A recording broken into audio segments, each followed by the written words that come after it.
I remember the day when you first told about this project, and at that day itself I knew I wanted to be a part of one.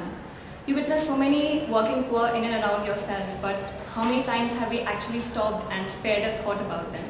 So I knew that I wanted to be a part of this so that I could understand their lives better. Getting to know my respondents brought to light a number of aspects as to how these people, that is the working poor in Delhi, go about with their lives. The thought that these people would break the shell and come out of the traditional notion that their belongings would go back to their sons and not to their daughters still persists. Before getting involved completely with the project, I had pre-assumptions about the working people, especially those people working poor around me and in the city. During my research, I found out that in spite of being educated, they have to do some clerical job. One of my respondents, Jagram, came to Delhi to find a satisfactory job, but he also gave interview twice, but after failing, he gave up looking for a job. This is how he started selling vegetables in Delhi. It was a tremendous opportunity for me to become a part of this project. It was a great learning experience. I learned a lot about the working poor in Delhi, like how they deal with their lives, how they deal with the situations, their problems, the reason for migration and their aspirations. While analyzing all the interviews, I got some interesting facts, like most of them preferred private hospitals because in a way they can save their full day's wages as well as the time, and going to the government hospital, the same, it is a hassle. I also came across some interesting facts like citizenship rights. They do not have voter IDs and most of them do not know about their rights, and they are reluctant to vote and they do not want to vote because they do not know about politics and do not know who are standing for various positions, and so they just vote for the person whom the whole community that thinks they are the best.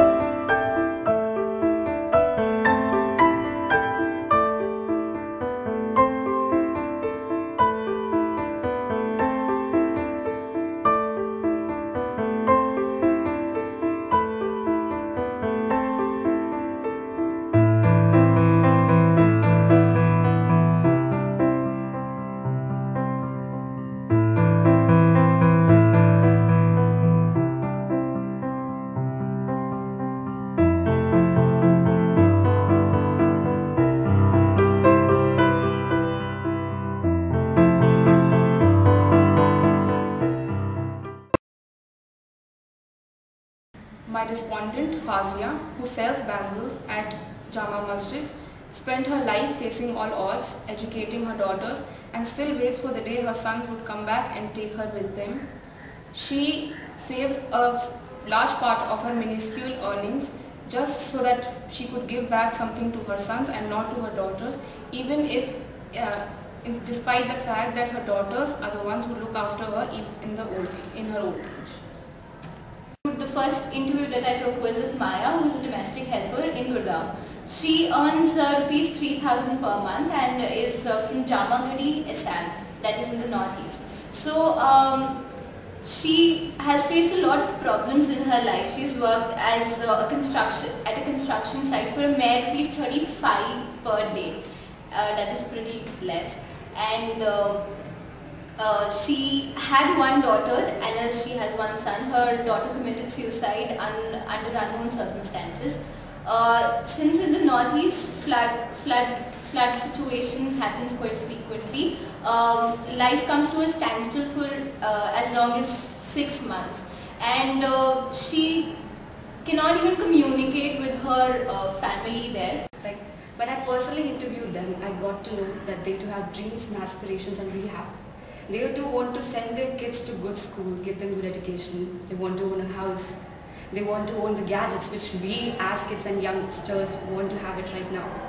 The needs and the luxury which we want to have it as a layman, they too dream of it, to own it someday.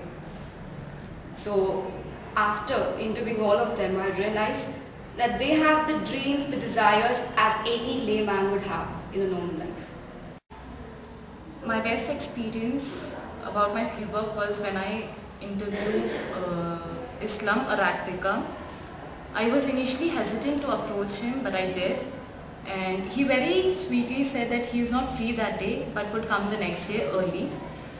I thought that he was taking me for a ride and would not turn up the next day, but it was very surprising to know that he came early, and he aspires to own a house in his village which would cost him 3 lakh rupees at present, which might sound too low for us, too little for us, but it's a big dream of his.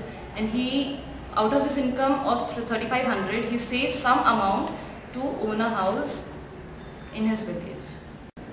I got the opportunity to interview people from varied walks of life. There were construction workers, domestic servants, rickshaw pullers.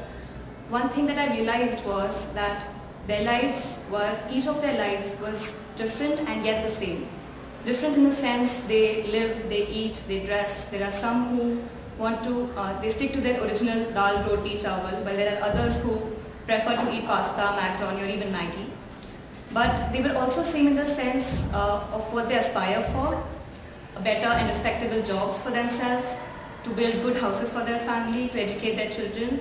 So there were many myths that were broken, perceptions were changed. So I can very confidently say now that they are the new emerging middle class.